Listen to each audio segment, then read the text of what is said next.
Hi guys, welcome today to another video. On today's video, I'll be reacting to new planet found by NASA.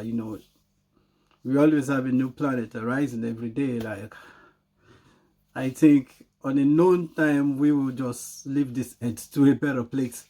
Let's just get down to this video, bro. Planets, you'll be able to see a binary sun.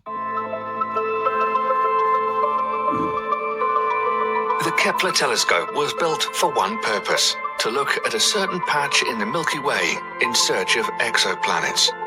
The exoplanet hunter observed over hundreds of thousands of stars and discovered thousands of exoplanets during its lifetime.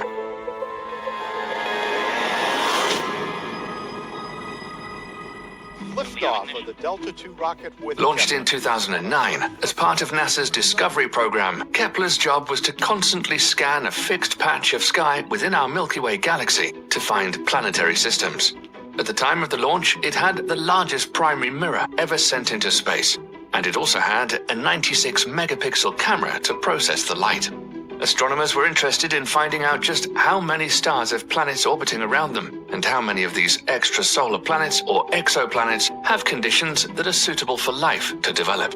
In its 9 years in space, Kepler observed 500... You know what I found confusing right now? I don't know, maybe they have a way of doing this, but how is this telescope with camera were able to stay up on space for like 9 years?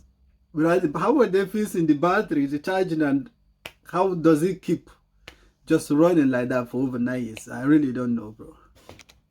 30,536 stars and confirmed the existence of 2,662 new exoplanets. These exoplanets are unlike anything we've ever seen in our solar system before. Most of them are significantly bigger than Earth and orbiting so close to their stars that they complete one revolution every several days. And there are some very strange worlds. Some have star-facing sides with temperatures that can melt iron, and have entire... Bro, I always tell people, you see, this Earth is one of the smallest planets we ever had. You understand it? But we don't believe it because we are in the Earth, we're into it, so we don't really know any other thing happening outside the Earth. Sometimes I watch NASA, they were viewing the Earth from space. So I was like looking at the Earth that I'm into. It's like, what's up? Is this where, like, it looks very small, bro.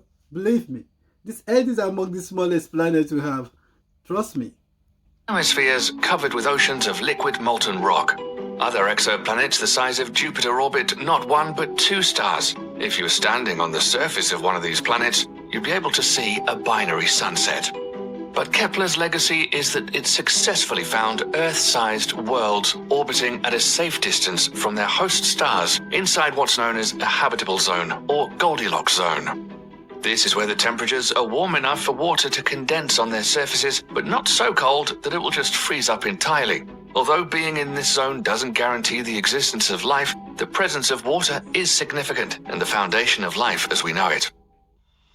One such exoplanet discovered by Kepler that has recently generated excitement among researchers is called K2-18b. In September 2019, two scientific teams independently announced that they found signs of liquid water in the planet's atmosphere. Situated 124 light-years away from Earth, K2-18b is about 8 times the mass of Earth and 3 times as big.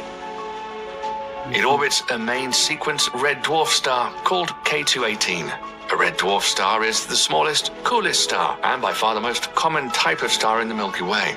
According to Kepler's data, astronomers estimate that 6% of red dwarf stars have an Earth-sized planet in the Goldilocks zone, at least in our neighborhood. To find water on the surface of one such planet is a landmark discovery in the search for potentially habitable alien worlds. K2-18b is also the first planet with water out of all of the exoplanets discovered by Kepler in the habitable zone of stars. Kepler first discovered the planet in 2015, and since then its composition has been studied using other telescopes, like the Spitzer and Hubble Space Telescope. Kepler mainly used what's known as the transit method for exoplanet hunting. It essentially means that if a planet passes in front of a star, the light from the star dims slightly, and that's how we can tell that there's a planet there. The level of dimming and how long it lasts gives us important information about the size and orbit of the planet. However, detecting the transit of an extrasolar planet is very challenging. For example, the diameter of Earth is only 1/109 of that of the Sun. So, for an outside observer of the solar system, the passage of Earth would dim the output of the Sun by only 0.008%.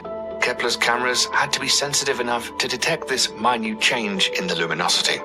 Using the same method way back in 2014, Kepler first found a potentially habitable exoplanet. Kepler 186f ignited the imaginations of space nerds everywhere when NASA announced its discovery. Now a new study indicates we are very, very, very, very far from the stars we look at. From this moon and this sun, bro, we are very, very far from it.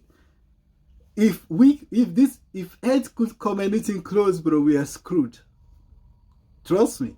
If Earth could come anything close, we are screwed. the exoplanet, 500 light-years away, may also have seasons and a climate similar to our own. New research out of Georgia Tech University has analyzed the planet's spin and axial tilt and found that its tilt is stable like Earth's, which makes it likely that Kepler 186f also has regular seasons and a stable climate. Similar research on the massive Kepler database is going on in research universities all across the world. In fact, in recent years, previous Kepler findings that were rejected as potential Earth-sized exoplanets due to algorithmic error are getting rediscovered. These false positives are now slowly being reanalyzed in conjunction with data from other telescopes. One such planet is Kepler 1649c. In mid-2020, while combing through old Kepler data and matching it against new data from the Transiting Exoplanet Survey Satellite, or TESS, astronomers confirmed the existence of another exoplanet with very favorable conditions for life. Kepler 1649c, located 300 light-years from Earth, is very similar to Earth in size and estimated temperature. This newly revealed world is only 1.06 times larger than our own planet. Also, the amount of starlight it receives from its host star, which is also a red dwarf, is 75% of the amount of light Earth receives from our Sun, meaning the exoplanet's temperature may be similar to our planet's as well. Kepler 1649c provides yet another example. Now we all can see that, like, trust me, in the next decade, like years to come, maybe not me, or I might be alive then, humans will be moving out of this earth to a better place. Trust me, many years to come from now, humans will be moving out of this earth to a better place, you know, because I believe there is so many things to these whole things that we are limited to see. Trust me, many years from now, humans will be moving out this earth, to a better place. Of an Earth-sized planet in the habitable zone of a red dwarf star. But before we get ahead of ourselves, it's important to note that out of the 2,662 exoplanets identified by Kepler, only 16 of them lie inside the Goldilocks zone. And out of these 16, some of these planets are tidally locked with their parent stars, meaning that only one hemisphere of the planet faces the star, and this is not ideal for life. Others are more like a smaller version of Neptune than a larger version of Earth, and planets similar to Neptune are expected to have a significant envelope of hydrogen surrounding any layer of water on the surface, with a planetary core of rock and iron. If the hydrogen envelope is too thick, the temperature and pressure of the water layer beneath would be far too great to support life. On top of all of this, despite being cooler, red dwarf stars tend to be more active than sun-like stars. Thus, the planets may be exposed to higher quantities of damaging ultraviolet radiation than what we're used to here on Earth. Because of this, surface temperatures can range between -100 and 116 degrees Fahrenheit, or -73 to 47 degrees Celsius. That means the surface could, on average, be colder than Antarctica or hotter than Earth's most blistering deserts. Unfortunately, we just don't have the technological know-how to study the composition and atmospheres of these alien worlds and comprehensively answer all these questions yet. But don't despair. Based on the statistical analysis of all the Kepler observations, astronomers now estimate that 1 in 5 stars like the Sun have planets about the size of Earth and a surface temperature conducive to life. Given that about 20% of stars are sun-like in our galaxy, that amounts to several billions of potential habitable Earth-like planets just in our Milky Way alone. Kepler not only focused its efforts in finding potentially habitable planets, in fact the bulk of its discoveries were strange worlds not suitable for life but fascinating nonetheless. Like the gas giants, planets composed mostly of gases such as hydrogen and helium with a relatively small rocky core, also known as hot Jupiters. These planets orbit extremely close to their parent stars and are abundant in Kepler's data.